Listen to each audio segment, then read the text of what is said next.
وَإِذَا لَقُوا الَّذِينَ آمَنُوا، اور جب یہ ایمانداروں سے ملتے ہیں تو قالوا آمنا، کہتے ہیں ہم تو ایمان لائے ہیں، تاکہ مسلمان انہیں اپنی پارٹی کے آدمی سمجھیں، مگر حقیقت یہ ہے کہ وَإِذَا خَلَوْا إِلَىٰ شَيَاطِينِهِمْ، جب یہ اپنے شیطانوں کے پاس جاتے ہیں قالوا انا معکم، تو کہتے ہیں ہم تو تمہارے ساتھ ہیں، انما نحن مستہزئون، یہ تو ہم مسلمانوں کا محض مذاق اڑا رہے ہیں، کوئی ہم کی حمایت کا دعویٰ کر رہے ہیں کہ انہیں بیوقوف بنا رہے ہیں۔ یہاں پر شیاطین سے مراد منافقوں کے بڑے بڑے سردار مصر ہونے ہیں جو نفاق کے پروگرام کے بانی تھے۔ اللہ تعالیٰ نے منافقوں کا پردہ فاش کرتے ہوئے یہ فرمایا۔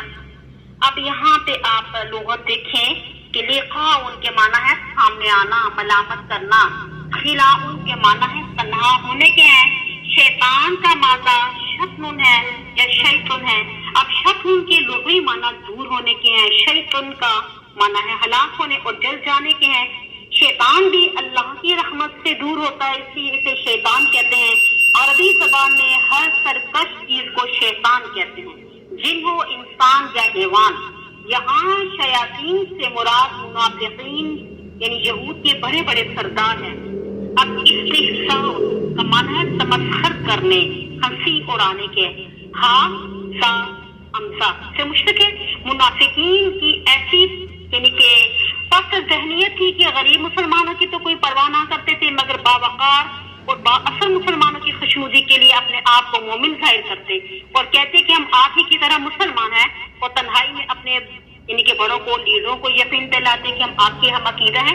مسلمانوں کے ساتھ تو مذاق کرتے رہتے ہیں، ویسے ہی ان کو جال میں پھنساتے رہتے ہیں۔ اللہ یستہزئ بہم، اب دیکھیں آیت میں استہزاء یعنی اس کی سزا کو استہزاء سے تعبیر کیا گیا۔ اب لغت عرب میں کسی فعل کی جزا کو اصل فعل سے تعبیر کرنا عام محاورہ ہے نا۔ اللہ تعالیٰ اس جزا سے پاک اور منزہ ہے۔ معنی یہ ہے کہ اللہ تعالیٰ ان کو ان کے مذاق کا بدلہ دے گا، یعنی سزا دے گا۔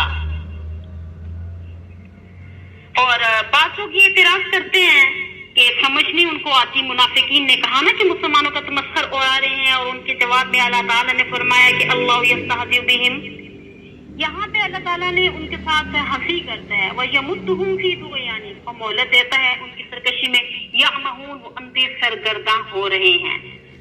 تو يَمُدُّهُمْ یعنی کہ کھینچنا جسے کہتے ہیں نا کہ اس کا وفی طغیانہم، مد ان کی اصل معنی کھینچنے بڑھانے کے آتے، اس معنی کے اعتبار سے لمبے عرصے کی مدت کو کہتے ہیں نا طغیان، طغیان سے نکلا ہے، سرکشی، نافرمانی میں حد سے بجانا۔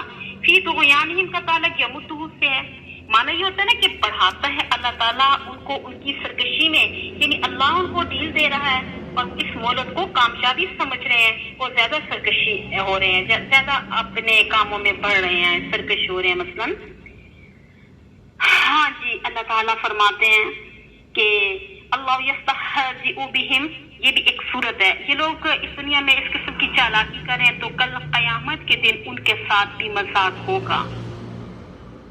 حضرت عبداللہ بن عباس رضی اللہ تعالیٰ کی روایت سے معلوم ہوتا ہے قیامت کے دن منافقین دوزخ کے گھڑے میں پہنچ جائیں گے اور جنت کا دروازہ کھولا جائے گا، گویا انہیں جنت میں جانے کی اجازت مل گئی ہے۔ اب جنتین منافقوں کی طرف دیکھیں یہ تو محسوس کریں گے کہ واقعی انہیں جنت میں داخلے کی اجازت مل گئی ہے۔ بہرحال وہ دوڑ کر جنت کے دروازے پر پہنچیں گے، مگر اتنے میں دروازہ بند ہو جائے گا اور منافق نامراد رہ جائیں گے۔ تو حضرت عبداللہ بن عباس رضی اللہ تعالیٰ نے یہ فرمایا نا کہ اللہ یستہزئ بہم، یہاں پہ نا یہ لوگ اس دنیا میں اس قسم کی چالاکی تو کر رہے ہیں، لیکن کل قیامت کے دن ان کے ساتھ بھی تمسخر ہوگا۔ بہرحال اللہ تعالیٰ فرماتے ہیں کہ یعمہون سے مراد دل کا اندھا ہونا ہے، جیسے کہ سورۃ الحج میں ہے نا، یہ دیکھو کہ ظاہری آنکھیں اکثر اندھی نہیں ہوتی، تعمل قلوب التی فی الصدور، کہ وہ دل اندھے ہوتے ہیں جو سینوں میں موجود ہیں، نہ وہ صحیح بات کو دیکھتے ہیں نہ اسے سمجھنے کی کوشش کرتے ہیں۔ اس سے پہلی آیت میں کافروں کے دلوں پہ مہر لگانے کا بھی ذکر آیا، آگے ان کی مثالیں بھی آ رہی ہیں۔ فرمایا اولئک الذین اشتروا الضلالۃ بالہدی، یہی وہ لوگ ہیں کہ جنہوں نے خرید لیا گمراہی کو ہدایت کے بدلے۔ ظاہر ہے کہ انہوں نے زبان سے یہی کہا تھا کہ ہم ایمان لے آئے ہیں، مگر افسوس کہ اس ہدایت کو چھوڑ کر انہوں نے باطل کی بدعقیدگی گمراہی گمراہی کو اختیار کیا. فما ربحت تجارتهم بس ان کی تجارت نے ان کو کوئی فائدہ نہ دیا. وما كانوا مهتدين اور نہیں تھے وہ ہدایت یافتہ. یہ تجارت کا لفظ بھی یعنی کہ بڑا معنی خیز ہے. شاہ عبد العزیز مہاجر دہلوی رحمہ اللہ تعالیٰ فرماتے ہیں کہ اللہ تعالیٰ جب انسان کو دنیا میں بیچتا ہے تو عمر اور تمام اسباب دے کر بیچتا ہے.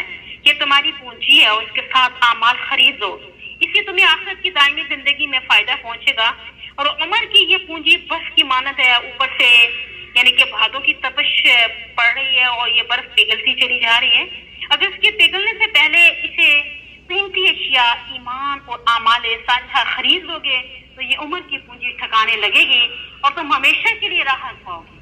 اور اگر تم نے عمر عزیز کے بدلے کفر، شرک، بدعقیدگی، معاصی، لہو و لہب خریدا تو ہمیشہ ہمیشہ کے لیے خسارے میں مبتلا ہو جاؤ گے.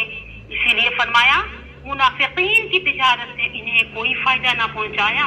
اور اس کی ایک مثال ایسی ہے کہ انسان تریاق کے بدلے زہر خریدتا ہے. اگر تریاق حاصل کر لیا ہر قسم کی تکلیف سے بچ جائے گا، زندگی آسودہ ہو جائے گی. اگر خدا نخواستہ اس نے زہر کو پسند کیا تو تباہ ہو جائے گا. اس قسم کی تجارت نے کوئی نفع نہ دیا. وما كانوا مهتدين اور یہ لوگ ہدایت یافتہ بھی نہیں تھے بلکہ اب بھی خسارے میں مبتلا ہوئے.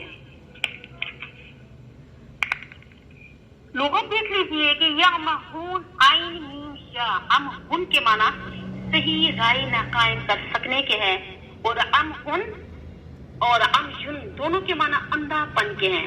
مگر امجن کا اطلاق آنکھ کے اندھا پن پر اور امہن کا اطلاق عقل کے اندھا پن پر ہوتا ہے نا. معنی یہ ہے کہ ان کی حالت ہے وہ اپنی سرکشی میں اندھوں کی طرح حیران اور سرگرداں ہیں، یعنی کہ صحیح رائے قائم نہیں کر سکتے نا. اب شراء و بیع یہ دونوں لازم و ملزم ہیں، یعنی کہ شراء خریدنا اور بیع بیچنا، یعنی کہ کبھی ایک دوسرے کی جگہ بھی استعمال کر سکتے ہیں اگر دونوں کو لازم و ملزوم کر دیں. اب جس طرح آگے ایک آتا ہے نا کہ لفظ ضلال و ضلالۃ، اب گمراہ ہونا، سیدھی راہ سے ہٹ جانا. تو اب منافع